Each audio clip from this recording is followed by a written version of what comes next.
यशोदा जी के हाथ का बना हुआ अगर हमने भोजन ग्रहण कर लिया है तो आज गंगा दशहरे का दिन ही ऐसा रहता है जिस दिन उस पाप से हमें मुक्ति मिलती है। 5 बार किसी के यहाँ सूतक या सावड़। सूतक का मतलब होता है किसी के यहाँ कोई मर गया और उसके यहाँ का तुमने भोजन या पानी ग्रहण कर लिया। सावड़ का मतलब होता है किसी के यहाँ बच्चा हुआ, तुम्हें मालूम नहीं था, उसके घर का 8 दिन का 10 दिन का तुमने भोजन या पानी ग्रहण कर लिया। सूतक या सावड़ का भोजन या अन्न पानी ग्रहण कर ले तो 5वें नंबर का गंगा दशहरे का वर्णन करता है कि 5वां पाप इस पाप से भी लोगों को मुक्ति मिल जाती है। 6ठे नंबर का वर्णन आया किसी मंदिर की जगह पर या धर्म की जगह पर अपना कब्जा कर लिया हो या धर्म की जगह को अपना बना लिया हो तो उस पाप से मुक्त होने का एक साधन 6ठे नंबर का। 7वें नंबर का झाड़ू लगाते समय, बुआरी लगाते समय छोटे छोटे जीव झाड़ू के नीचे मर जाते हैं तो उसके पाप से मुक्ति गंगा दशहरे का दिन दिला जाता है। 8वें नंबर का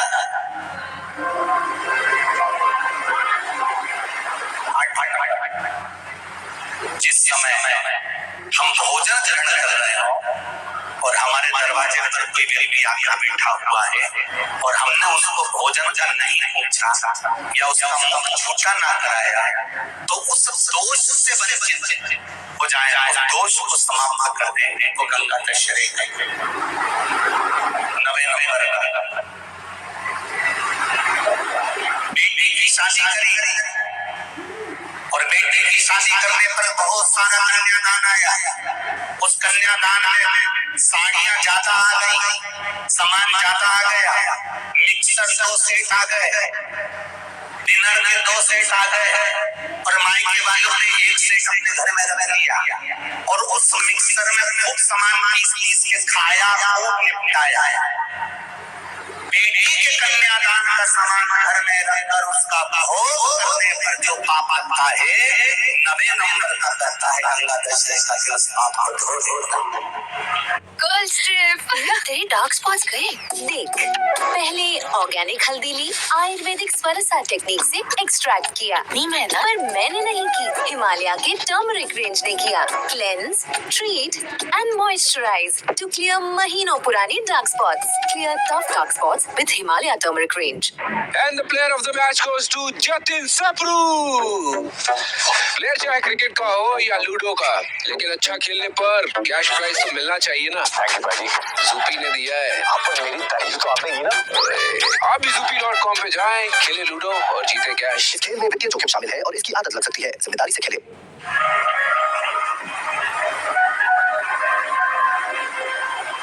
10वें नंबर का माना यदि किसी तीर्थ में जाता हमने कोई गलत काम करा होता है तो गंगा दशहरे का ये आज का दिन हमारे पाप को वो धो देता है। ये गंगा दशहरे 10 पाप को धोने के लिए मात्र एक ही दिन है गंगा दशहरे का दिन। आज के दिन जो शिव जी को जल चढ़ाता है, शंकर भगवान कहते हैं भले उस दिन उसमें गंगा जल डाला नहीं डाला, पर मेरे ऊपर जब जल चढ़ाता है शिव जी कह देते हैं आज के चढ़े हुए जल को मैं गंगा जल बना देता हूँ। आज गंगा दशहरे खूब भजन करो, दान करो, पुण्य करो, संकर्म करो, नाम जाप करो, नाम स्मरण करो और शिव मंदिर में चढ़े हुए जल का थोड़ा सा सिंचन जरूर करो। कुछ तिथियां होती हैं जिन तिथियों में अगर आप रोज गंगा का जल शंकर को नहीं चढ़ा सकते तो शिव महापुराण कथा कहती है, स्कंद पुराण कहती है, विष्णु पुराण कहती है, गर्ग संहिता कहती है, गीता पुरुष गोरखपुर का कल्याण का गंगा अंक कहता है कि कुछ तिथियां भारत की भूमि पर ऐसी वर्णित है जिन तिथियों में भी गंगा का जल हम शिव को अगर एक बूंद भी समर्पित कर रहे हैं गंगा का जल मात्र एक आधी चम्मच भी, आचमन जितना भी अगर हम शिव को समर्पित कर रहे हैं तो उसका सुख आनंदित है। जैसे पंचमी तिथि, नवमी तिथि, दशमी तिथि, एकादशी, प्रदोष, पूर्णिमा, अमावस्या, ये तिथियां हमारे यहाँ जो दी गई हैं, इन तिथियों में अगर हम गंगा का मात्र थोड़ा सा जल भी अगर जल के पात्र में डालकर गंगा जी का जल थोड़ा सा भी शिव के पास लेकर जा रहे हैं तो ये एक भाव अपने भीतर होना चाहिए कि आप केवल गंगा का जल साधारण शिव मंदिर में समर्पित नहीं कर रहे हो, आप गंगा का जल भले अपने घर से लेकर जा रहे हो, थोड़ा सा भी जल ले जाकर अगर शिव को समर्पित कर रहे हो तो तुम्हारे भीतर ये भाव होना चाहिए कि मैं गंगोत्री से जल भरकर सीधे रामेश्वर में ले जाकर गंगा के जल को समर्पित कर रही हूँ। श्रावण के महीने में या अन्य महीने में आप शिव को समर्पित कर रहे हैं, ये आपके भीतर एक भाव उत्पन्न होना। एक बार गंगा में अगर डुबकी लगा ली है हृदय से, मन से, एक बार अगर गंगा में डुबकी लगा ली है मन से, हृदय से, चित्त से, तो कहते हैं जब तक व्यक्ति के प्राण छूटते हैं तब तक वो गंगा का जल उसके शरीर से लगा ही रहता है, वो अंतिम बिंदु तक लगा रहता है। मरने के बाद घर के लोग लोटा में भर के ले जाएं, खास अस्थियों को, कोई पूरी तो अस्थि ले नहीं जा सकती, इतनी सारी कौन ले जाए, तो अम्मा के दांत, उंगली, एक आध खोपड़िया, ऐसी 4, 6, 8 अस्थियां ढूंढ के झोली में बदलते फिर लेके जाए गंगा। उससे अच्छा है पूरी अस्थि ले जाओ, पूरी ये शरीर संपूर्ण जीते जी गंगा का स्नान हो जाए।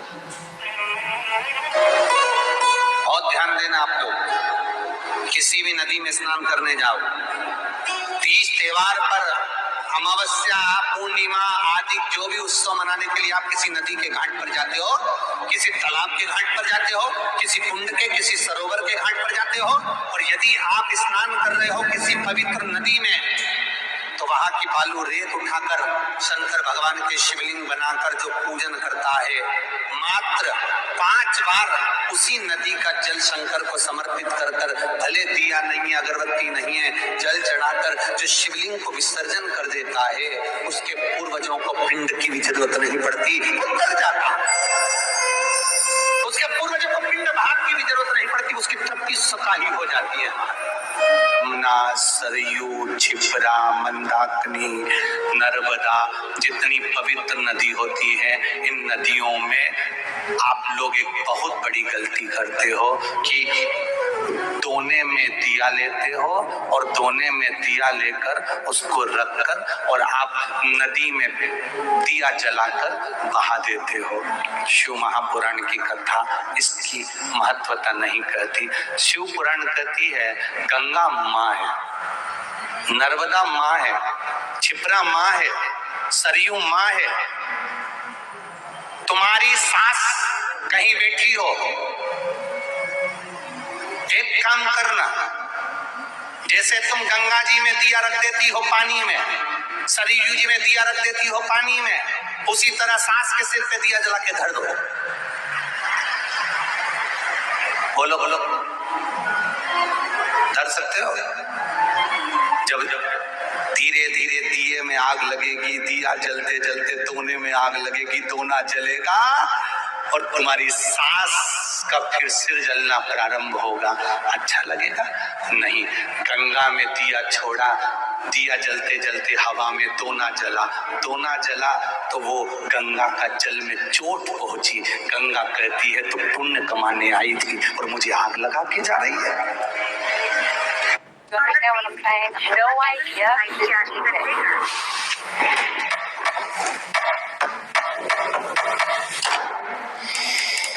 Give me some idea about nature. पवित्र नदी को शुद्ध रखिए, उसमें पवित्रता का विशेष ध्यान रखिए। यहाँ तक शिव महापुराण की कथा कहती है अपने स्नान के कपड़े भी अगर तुम घाट पर किसी के कहने पर छोड़ कर आ रहे हो, कई लोग कोई कह देता है तुम्हारे ऊपर ये रोग लग गया, तुम्हारे ऊपर ये बीमारी हो गई, नदी में नहाने जाना, अपने कपड़े छोड़कर आ जाना। पहले तो महाराज ढूंढो जिसने कहा कि पवित्र नदी पर अपने कपड़े छोड़कर आओ। नदी को हमेशा पवित्र नदी को पवित्र रहने दो। मेरे राम जी जब चित्रकूट होते हुए चले गए, मेरे राम जी जब अयोध्या से लंका तक गए, बीच में इतनी पवित्र नदी पड़ी थी, मेरे राम जी ने एक जगह पर ये अपने वस्त्र को नहीं छोड़ा, न वस्त्र को पानी में निचोड़ा। मेरे राम जी ने स्नान करा, स्नान कर कर पानी ले जाकर दूर अपने वस्त्र को निचोड़ा, कहीं ये मेरे वस्त्र का पानी पवित्र नदी में ना चले जाए। वो मेरे राम थे जो मार्ग बताते जा रहे थे। और आज के जमाने में लोग एक जनी ने दिया जला के छोड़ा, बड़ी खुश हुई, वो भेदिया वो भेदिया वो भेदिया वो भेदिया वो भेदिया इतनी दूर तक चले गया। अब गंगा जी ने भी कह दिया अब की तो आ गई, अगली बार इतनी प्लानिंग करिए, हरिद्वार जाऊंगी हरिद्वार जाऊंगी हरिद्वार जाऊंगी, हर बार प्लान बनाती थी, बद्रीनाथ जाऊंगी केदारनाथ जाऊंगी, हर बार प्लान बनाती थी, अब की बार जाऊंगी अब की बार जाऊंगी। भगवान घर में ऐसी बांधा लगे रख देता कि तुम्हें हरिद्वार तक बुलाता ही नहीं। अब सोचती मैं बस एक ही बार होके आई, फिर तो मेरा जाना ही नहीं हुआ। कभी तुमने गंगा जी से पूछा कि बार बार जाना क्यों नहीं हो रहा? गंगा जी खुद नहीं बुला रही, आग लगा के चली जाएगी। गंगा जी खुद नहीं बुला रही। पवित्रता का ध्यान रखिए, हम उसकी शुद्धता का ध्यान रखिए। हमने गंगा यमुना सरयू सरस्वती क्षिप्रा आदि को कैसे कैसे पवित्र रखना। आप में से कितने लोग हैं जो नर्मदा नहाए? आप में से कितने लोग हैं जो गंगा नहाए? आप में से कितने लोग हैं सरयू नहाए? कहीं ना कहीं किसी पवित्र नदी में आप लोगों ने स्नान जरूर करा होगा। वो लोग करा कि नहीं करा? जितने लोग कथा सुन रहे हैं उनने भी करा होगा, जितने फेसबुक यूट्यूब पर सुन रहे हैं उनने भी करा होगा। किसी ना किसी पवित्र नदी में आपने हमने सबने स्नान करा होगा। अब स्नान तो हम कर लिए, उस गंगा नदी में हम नहाए तो गंगा नदी में हमने स्नान करा और स्नान कर कर बाहर निकले तो हमको 1.25 लाख बार स्नान का पुण्य मिल जाए। उसके लिए क्या करना पड़ेगा? एक डुबकी लगाए हो महाराज और कह रहे हो कि 1.25 लाख डुबकी का फल चाहिए, तो क्या करोगे? 1.25 लाख डुबकी का फल पाने के लिए क्या करना पड़ेगा? केवल एक काम, जिस पवित्र नदी का स्नान कर रहे हो उस पवित्र नदी की बालू मतलब बालू का शिवलिंग का निर्माण करना, उसका पूजन करना, पूजन कर जो पत्ती जोड़ कर 108 पत्ती बनाई है, पूजन कर कर एक दिए में वो पत्ती उस जो बालू का शिवलिंग बनाया है, पार्थिव शिवलिंग का निर्माण करा है, जो तुमने किसी गंगा सरयू नर्मदा क्षिप्रा मंदाकिनी नर्मदा आदि पवित्र नदियों के तट पर स्नान करते समय तुमने जो शिवलिंग बनाकर पूजन करा है, उसके सामने वो पाती को जला लेना, उसी से आरती उतार लेना, वो पाती वहां लगाकर छोड़ देना और छोड़ने के बाद उस शिवलिंग का फिर विसर्जन कर देना। विसर्जन कर कर उसी जल को अपने ऊपर छींच लेना। 1.25 लाख डुबकी का फल एक क्षण में प्राप्त होता है। इसको लक्षेश्वर महादेव कहते हैं।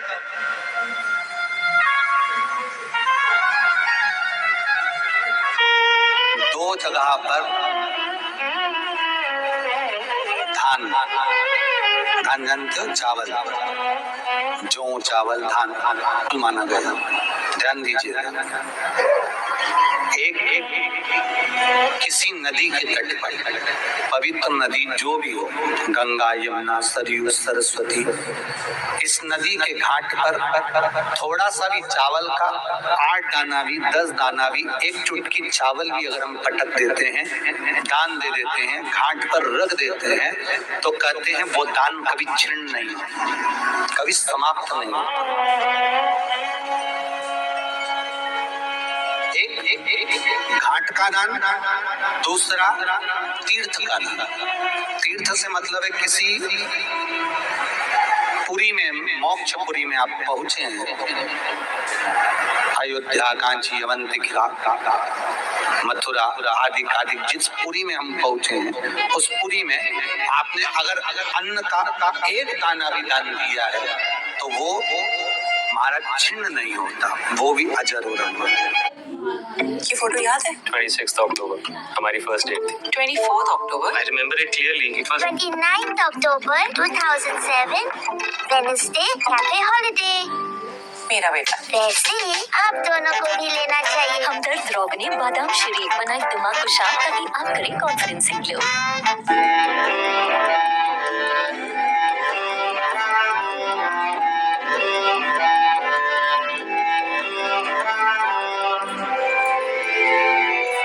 श्री शिवानमस्तुभ्यं। गंगा दशहरा के दिन माँ सरस्वती विद्या देती हैं और शिव पुराण की इस कथा सुनने से परम आनंद की प्राप्ति